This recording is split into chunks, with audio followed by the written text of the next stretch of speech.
So I'm gonna click got it. I don't know how to work Adele. Okay. Yeah. Okay. You ready? Ready. Look who it is. We're sitting here with a lovely and talented singer-songwriter, Jax, in the city to play a festival today.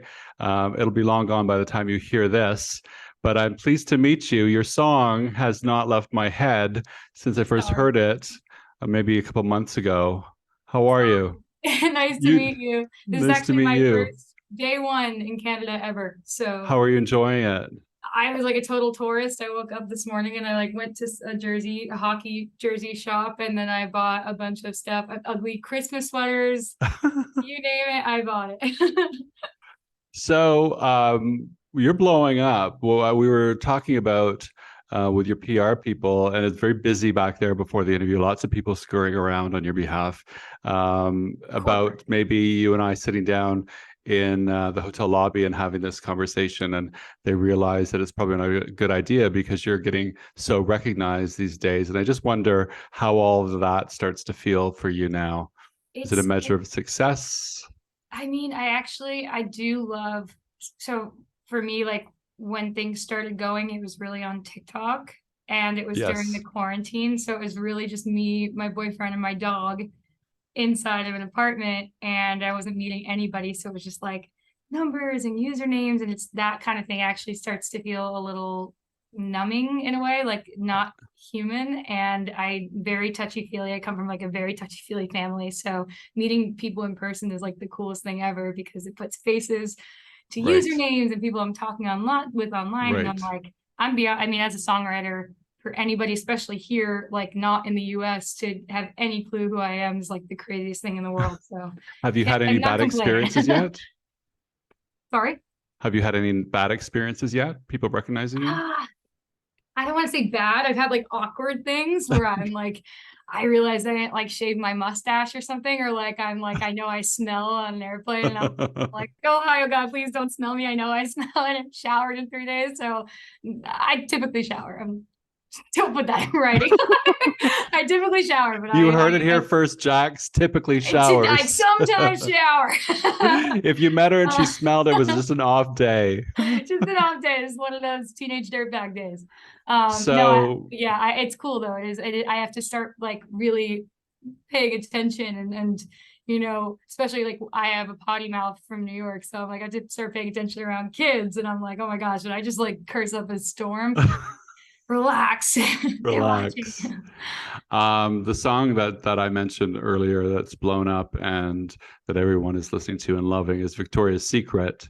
And I want to talk to you a little bit about how that came to be and the really powerful message behind it. You were babysitting, I Yeah. believe, weren't you? Somebody, Yeah. and they were telling you about some body shaming that went on when they were trying on some Victoria's Secret. Why don't you tell us that story? Yeah, I mean, it's between, there's a girl I babysit, her name's Chelsea, and she's always telling me about like what's going on in school. And I think when you get older, you forget how intense everything was in middle school and Right. around that age, and how everything felt like kind of the end of the world. So she feels a lot, and so do a lot of the kids on TikTok that are always messaging me being like they're being bullied, or I'm feeling fat, or my facial hair, my acne. And I get messages from moms all the time, being, I've gotten it since I started TikTok but never knew what to do with it because I myself don't feel like so body positive and awesome all the time. So I was like, one day I'll figure it out. And then Chelsea came to me and was telling me about something she'd experienced with a girl who called her a name. And I was like, you know what, even though I'm not necessarily in this like go me place in life, I felt like it was kind of this older sister responsibility now that I have this gigantor following on TikTok of young girls, and kids like Chelsea need to hear it from like more of an older sister figure. I think that they should not be comparing their bodies to anyone else. So it started there, and I posted a video showing her the song, and people took the song and they shared their own stories and all these things that they have been through that I never even thought about. It was not just me, and I was not alone this whole time. So crazy, crazy whirlwind, like quickly. That you getting so heated over her story has spawned the song, of course, that you just talked to us about. What was the relatability to you, because I know that you had severe body dysmorphia when you were a teen, multiple eating disorders. How has that played into the song for you? Yeah. And still, like, I'm a lot better than I was at a certain age. I think it started for me at like before Chelsea's age. I think like around 10 or 11, especially, I think young girls start to look in the mirror and be like, okay, I don't look like this thing I saw in a billboard, and I don't look like my friends, and my friends all have like, this girl's skinny, so I should be this girl, or this girl has big boobs and I need big boobs, and all these things. I remember like I tell the story all the time, but I say, but I was proud of racing my friends to get a thigh gap. Like back in the early 2000s, we all wanted this thigh gap because it was like the trendy thing Right. where your thigh fat does not touch, even though these are just human being thighs. And I'm like, I can't believe that this was like normal and we weren't talking about it and no one said a thing, and it was actually funny. Like people made fun of flat chests, and I didn't have boobs, and then I got boobs, and then I had stretch marks, and I was like, oh my god, I'm hideous. I don't look anything like airbrush photos I'm seeing. So, and I think that's a long journey. Like today even, I looked in the mirror and I was like, I know what I ate all weekend, and I was eating pasta and Thai food and this and that, and I started to freak out, and I was like, take a deep breath, calm down. I don't know Right. what you're freaking out about. You have a human body and you're in Canada right now getting to do this. So life is good, but I think it's a long cognitive things and mental illness, and especially something like an eating disorder. It's not specific to one body type or one type of No. person. It's just, and it could last forever. It's kind of this like cloud. It depends on how strong you are to kind of push it away. So I mean, as a gay man, I've related to this song because in our community we eat our own. We're very hard on each other, and there's a certain kind of body that is the acceptable gay body, and we've moved around on the issue a bit, and it's a bit better with body positivity and the bear culture with bigger, hairier guys being celebrated and everyone being my type. celebrated. Yeah, is that your type? I know a lot. So if you I ever need mean, a look, hookup. it's really interesting. That's another good point. I mean, I've had a lot of very like gym buff workout men reach out to me being like, I can't believe, and thank you for writing this song, because I've never been like confident enough to talk about it, because I always had this stigma that I had to be like, Yeah. I can't express how I feel when I look in the mirror. And that's even cooler than, you know, hearing myself sing. And I was like, I can't believe dads and people like that are reaching out to me. I didn't even think of men. I was really It's just focused amazing. on young women and young girls. And then all of a sudden it's like all genders, everybody from different communities all felt like their body couldn't live up to what they're seeing in the media and all the stigmas and what you're supposed to look like, right? So And you know what I I can't learned? exactly relate to you, but I feel for you. So I know it's probably intense. I figured out a long time ago, like when I was in my 30s, I had a trainer. I was at the gym every day. I had a really great body. It was rocking. Have. Guys would tell me that I had a great body, whatever. But this is what I learned is when you strive for something that is the perfection, once you get there, you don't always see it, because no matter how many guys told me that they liked my body, no matter how many times I looked in the mirror, no matter how much working out I did, I never saw it. So that Yeah. perfection is kind of an unattainable thing. You still walk around feeling as though you're not good enough. And I remember Right. my ex-husband was a very good looking man, and like exceptionally good looking, I think. And he would say that he was feeling ugly. And I remember thinking at the time he said that, like, if you feel you're ugly, what And what am hope is I, there for the right? rest of us? Do Yeah. you understand? Do you know what I mean? Have you realized that yourself? I actually think that you just kind of summarized the song in one story, because that's really it. I think like the anger and the angst in the song and kind of the sarcasm, as opposed to it being like a sad concept, was Yeah. I started to write these words and I was thinking like, I'm not sad, I'm mad. Like there's an intentional market for that mentality, I think. So Hmm. when a big corporation such as Victoria's Secret and amongst many others decide we're not going to have any diversity, we're not going to let people feel represented, that's coming from a place of like, okay, we're going to cash in on people feeling underrepresented and then never being able to attain the thing. Yeah. That's where the dysmorphia comes into play, like the goggles. I look back in photos where I was I mean, I should not be in the 90-pound range, put it that way. Definitely, Right. definitely not. Right. Doctors were telling me, oh my God, what's going on, right? I look back and I remember thinking at that photo shoot, I was almost there. I'm like, wow, you're doing okay. You're almost there. Not quite, but almost. And then now looking back, I'm like, oh my God, I was 90 pounds. I shouldn't be 90 pounds. That's not my normal weight. And I actually, in that moment, thought I was almost pretty. And that's the sickness. It will never be enough. And that's where all of the body dysmorphia and the eating disorders come into play, and they never leave, you know? And it really just comes down to feeling good naturally. And it's a battle, I think, for probably everybody in a different part of the In a spectrum. different way. So tell us about your journey out of that. I know it sounds like you're still working on that. It's a day-to-day thing, but how did you get yourself out for people listening to this or watching this interview right now? What were your first steps? What's the journey been for you? I don't know if I have much of an answer for you on that. I'm not gonna lie to you. I have people that love me around me that try to shake some sense into me a lot. I think I put more emphasis on my art and like what I love to do instead of what my physical skin and body. And then once I stopped really thinking about it and counting calories and just, you know, forcing myself Counting calories. dude, I would go to the gym 3 times a day just to make sure that I was in the negative on the treadmill or on the stair climber from what I ate to what I was burning. Wow. Right?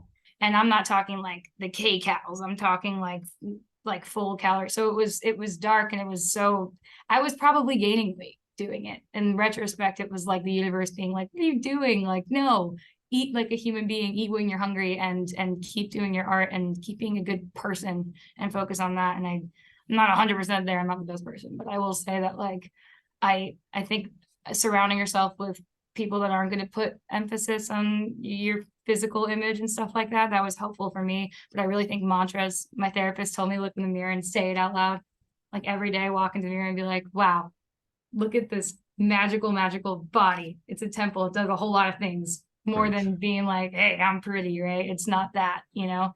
I get to make music, and that's really cool. And it was a great answer to my question. I don't think it's the best answer, because I feel like no, it's a really good one. Well, it's why I didn't ever. I had the concept Victoria's Secret in my notes forever, and I always felt like I'm being too preachy. And I know that there are people that have it worse than me. I know there's an actual body positivity movement with plus size people that have experienced a whole of a lot different thing than I have, right? And I'm like, I don't know exactly what to tell people. All I can tell you is my story and what I find ridiculous now. And I could pray that nobody has to go through the pain that I went through growing up especially as a female on camera and trying to be in the entertainment business and stuff like that. So I don't have any great pieces of advice, but I will say be good. Those be are kind to good. yourself. Treat yourself like you're your younger self in the mirror. You've got a lot of people, as you mentioned, coming up to you, and again, the song's taken off, and your presence on TikTok, people coming over there to you and expressing how much they relate to the song. Do you feel a sense of responsibility to be a role model in any way? Yeah, that's like the craziest pressure I'm feeling right now. I'm not gonna lie to you, because I'm insane. Like I don't think that I could ever match like a Disney type of persona or anything like that, because I'm impulsive, and I am from New York, from Jersey, a little bit of both. My parents are, we say like, I remember actually recently posted something where I had to say a bunch of F words in a row just to clear the air and break the ice and be like, guys, I don't think I'm going to match up to this like role model thing. But all I know is I have to keep telling myself, stay authentic, and it's going to be okay.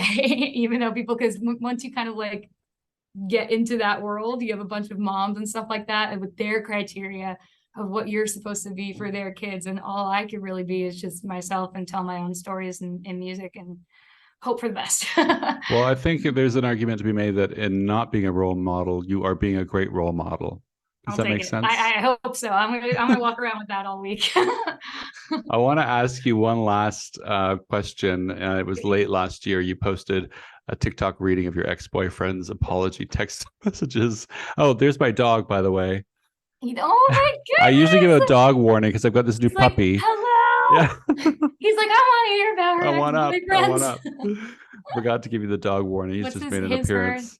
It's Leo. He's a rescue from Turkey, actually. deviating Whoa. from the interview into my dog. Honestly, I would Yeah, love to interview your dog. it's cute, right? Yeah. Um, so your Ex-boyfriend. ex-boyfriend cheated on you. He sent you apology text messages, and you went and did a dramatic reading. And I always wonder when people do these things, what was the aftermath? Nothing really. Honestly, the aftermath was a lot more press than I expected on that. I was like, because honestly, Lindsay Sterling came over and she's a violinist and she's just amazing. Right, there is We're the both, violins, yeah. I recently found out that we were both going through a lot that day, like other drama, like that was putting us in a bad place. And we had the schedule, we were dying to meet each other. And then she came over and I normally have something drafted up to work with, and I had nothing. And I was like, what can I do with a violin? And I was like, you know what? I have something ridiculous I can pull up for a violin in the background. And That that's was where good that comes. revenge. Very good Yeah, revenge. sure. I mean, it was so long. I was such a teenager, but I mean, at the end of the day, like I've gotten some X responses here and there, but nothing too crazy, I will say. Nothing insane. What's ahead for you before I let you go? I hope I have some shows coming up over the holidays, and this is the first time I've left the country since COVID. So Oh, I would like wow. to be I know. I was like, that's why I shot up out of bed. I was like, we're going for a walk. And I called my boyfriend. I was like, he's like, what are you doing? I'm like, I'm walking. I'm just walking Walking. outside in another country. So I think I want to travel. I want to go on tour. I want to meet people, and chopping at the bit just to give people hugs and stuff like that, and play live. Well, you're a delight, and I wish you every success and much joy. Likewise. Just before we go, what is Victoria's secret for anyone who's not heard your song? Well, I would say maybe go listen to the song and you'll Ah, do you find can out what say the secret that? is. My PR Ah. person's like, yeah, you good job. He's something in your life. Go listen to the song and find out what Victoria's Secret is. Dun Victoria's dun. Secret's the song. Jax is the artist, and I thank you so much for your time today. Thank you so much. You're the That best, was Sean. great. I Thank appreciate your you. time. That was really fun. I'm really excited. I'm bummed we couldn't meet in person, but here we are. Yeah, that's okay. You're too popular, Hotel. too noticeable, too recognizable It's now. fine. Oh God. Weird. Weird Take time. But I care. got a jersey. Okay, You I'll got see a you soon. jersey. Bye. Okay. Bye. I don't know how to leave it, but okay. But it's a